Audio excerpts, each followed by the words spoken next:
अब आ जाते हैं next point, intersection. Second point is intersection of sets. Intersection of sets. So write the definition. The definition is,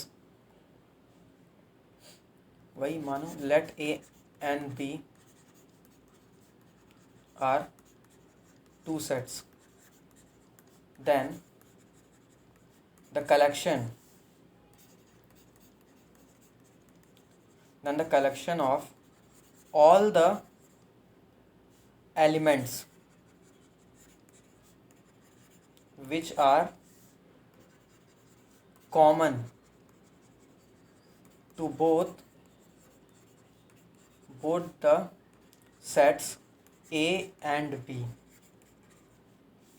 ठीक है, तो वैसे कलेक्शन क्या बोलेंगे, इज कॉल्ड इंटरसेक्शन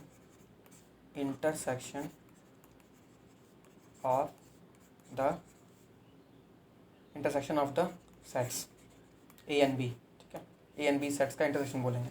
अब देखो, मान लो मेरे पास ए एक सेट है, बी एक दूसरा सेट है, तो ए के पास कुछ एलिमेंट्स हैं, बी के पास भी कुछ एलिमेंट्स हैं। अब मान लो कि ए के पास कुछ एलिमेंट्स ऐसे हैं जो बी के पास भी हैं। ठीक है, तो इंटरसेक्शन ऑफ सेट्स क्या होता है? इंटरसेक्शन ऑफ सेट्स का मतलब मुझे सिर्फ उन्हीं ऑब्जेक्ट्स का कलेक्शन लेना है जो ए के पास भी हैं और बी के पास भी हैं, मतलब जो कॉमन है दोनों में। ठीक है, now let us read the definition again, तो अच्छे से क्लियर होगा।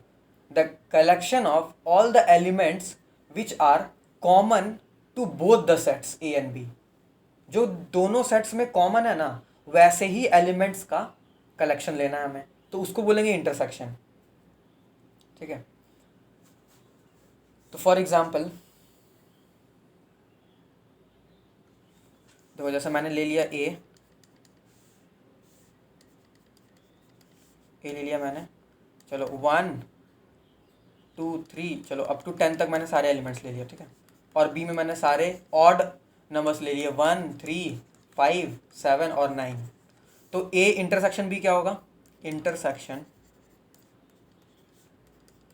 Intersection of sets A and B बराबर क्या हो जाएंगे? वही एलिमेंट्स लेने हैं जो दोनों में कॉमन हो। दोनों में कॉमन क्या है? बी वाले ही कॉमन है। 1 देखो दोनों में है, फिर 3 भी दोनों में है, सिमिलरली 5 7 9 दोनों में है। तो 1 3 5 7 और 9 ये कॉमन एलिमेंट्स हो गए। अब देखो इसको कैसे रिप्रेजेंट करना है, इसके लिए भी नोटेशन है। अब हर बार इतना बड़ा स्टेटमेंट थोड़ी ना लिखेंगे, तो कैसे लिखेंगे? ए इंटरसेक्शन बी, यूनियन का रिवर्स ले लो, उल्टा ले लो। ठीक है, तो ये हो जाएगा सेम एलिमेंट्स का सेट 1 3 5 7 9। ठीक है, इसको क्या बोलते हैं? इसको बोलते हैं intersection. This symbol is called intersection.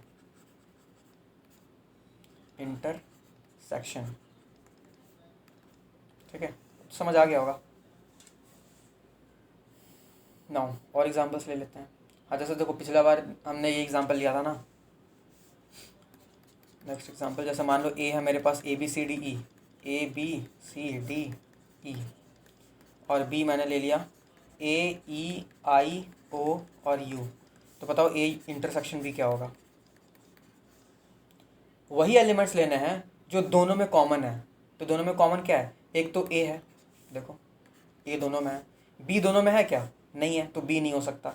सी दोनों में है क्या? नहीं है, तो सी भी नहीं हो सकता। डी भी नहीं है दोनों में, तो डी भी नहीं हो सकता। ई दोनों में है क्या? हाँ बिल्कुल, ई दोनों में है, तो ई भी हो जाएगा।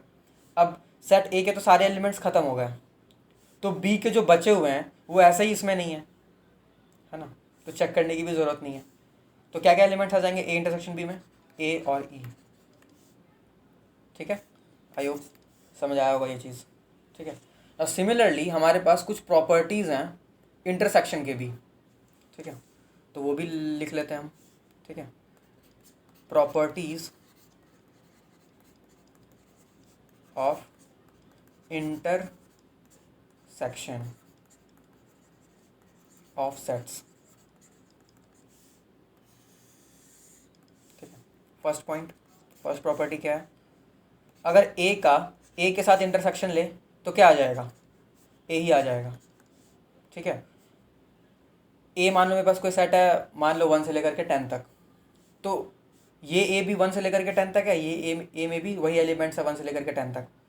तो मुझे कॉमन एलिमेंट्स लेना है, तो क्योंकि दोनों सेट सेम है तो कॉमन एलिमेंट्स भी सेम ही होंगे, सारे एलिमेंट्स कॉमन ही हो जाएंगे, तो सेम ही सेट मिलेगा मुझे। ठीक है, आई होप कोई डाउट नहीं हुआ यहाँ पर। नाउ सेकेंड वन इज, अगर मैं ए का इंटरसेक्शन ले लूँ फाई के साथ तो क्या आएगा। अब देखो, मुझे वैसे एलिमेंट्स लेने हैं जो दोनों में कॉमन मिले, तो फाई में तो कोई एलिमेंट होते ही नहीं है, फाई के पास कोई एलिमेंट नहीं है, और ए के पास सपोज कुछ एलिमेंट्स हैं, तो कॉमन तो एक भी एलिमेंट नहीं आएगा ना, क्योंकि फाई के पास कोई भी एलिमेंट नहीं है, फाई एक एम्प्टी सेट है। तो जो सेट मिलेगा रिजल्टेंट कॉमन सेट, वो तो कुछ भी नहीं मिलेगा मुझे, कोई भी एलिमेंट्स कॉमन नहीं है, तो फाई मिल जाएगा। ठीक है, एक एम्प्टी सेट ही मिलेगा। ठीक है, सिमिलरली अगर मैं बोलूँ, चलो कॉम्यूटेटिव लॉ, अगर मैं ए इंटरसेक्शन बी बोलूँ तो बी इंटरसेक्शन ए के इक्वल हो जाएगा वो सेट। ए और बी के सारे एलिमेंट्स में से जो भी एलिमेंट्स कॉमन है वो उनका कलेक्शन लूँ, या फिर बी और ए में से जो सारे एलिमेंट्स कॉमन है ना उनका कलेक्शन लूँ, सेम ही एलिमेंट्स आएंगे। ठीक है, same associative law, sorry commutative law. Now अब एसोसिएटिव लॉ, एसोसिएटिव लॉ क्या हो जाएगा, ए इंटरसेक्शन बी, पहले दो सेट्स का इंटरसेक्शन ले लूँ, उसके बाद फिर तीसरे सेट का इंटरसेक्शन लूँ, या फिर पहले बी और सी का, मतलब दूसरे और तीसरे सेट का इंटरसेक्शन ले लूँ पहले, उसके बाद उसके साथ पहला का इंटरसेक्शन लूँ, तो सेम आएगा। ठीक है, नाउ यू कैन थिंक, खुद से एग्जांपल लेकर सोच सकते हो।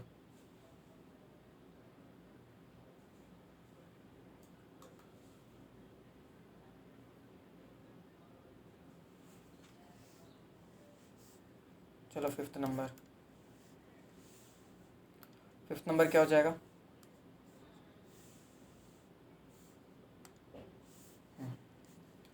यूनिवर्सल सेट के साथ इंटरसेक्शन ले लो। यूनिवर्सल सेट के साथ अगर मैं ए का इंटरसेक्शन लूँ तो क्या आ जाएगा। अब देखो, यूनिवर्सल सेट के पास तो सारे एलिमेंट्स हैं, जो ए में हैं वो भी हैं, और जो ए के पास नहीं है वो भी होंगे, तो मुझे तो कॉमन एलिमेंट्स लेना है ना, तो कॉमन एलिमेंट्स में तो मेरे पास वही एलिमेंट्स आएंगे जो सिर्फ ए के पास हैं। ठीक है, तो ये हो जाएगा ए। ठीक है,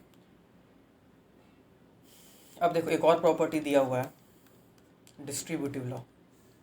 अगर मैं बोलूँ A intersection B union C, then this will be equal to A intersection B union A intersection C. Distributive law है। ठीक है, फॉर एग्जाम्पल, चलो इसका एक एग्जाम्पल कर लेते हैं। ए बी और सी तीन सेट्स कंसिडर करो। ठीक है, तो छोटा छोटा सेट्स ही लेते हैं। ठीक है, ए में मैंने एलिमेंट्स ले लिया, चलो 1 2 3 4 5। ठीक है, मैंने बी ले लिया 1 2 3, और चलो मैंने सी ले लिया 4 5 और 6। ठीक है, या फिर एक काम करो, यहाँ पे सिर्फ 1 और 2 ही लेते हैं, सिर्फ 1 और 2। ठीक है, और सी मेरे पास है 4 5 6। अब देखो, पहले मैं LHS लेफ्ट हैंड साइड, ये जो है ना, ये फाइंड करता हूँ। तो A intersection B union C क्या हो जाएगा। ए का इंटरसेक्शन तो बाद में करेंगे, पहले ब्रैकेट के अंदर का काम होता है, तो बी यूनियन सी लो। बी यूनियन सी क्या होगा,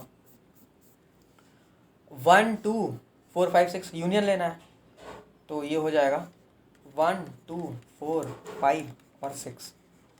अब ए के साथ इसका इंटरसेक्शन लो, ए में क्या है 1 से लेकर के 5 तक के सारे एलिमेंट्स हैं। अब मुझे कॉमन लेना है जो ए में और इस वाले सेट में दोनों में हो, वैसा एलिमेंट्स चूज़ करना है।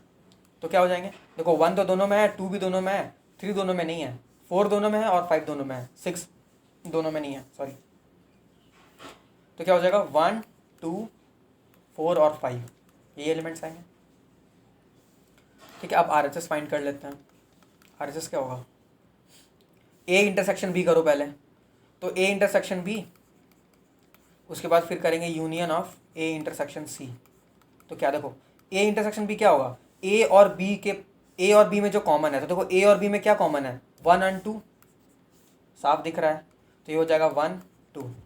यूनियन लेंगे किसके साथ, जो ए और सी में कॉमन है, तो ए और सी में क्या कॉमन है, देखो 4 और 5, ये दोनों कॉमन एलिमेंट्स है और कुछ कॉमन नहीं है, 6 कॉमन नहीं है, ठीक है। तो ये हो जाएगा 4 और 5। तो इन दोनों का अब यूनियन लेना है, तो यूनियन क्या हो जाएगा, 1 2 4 और 5।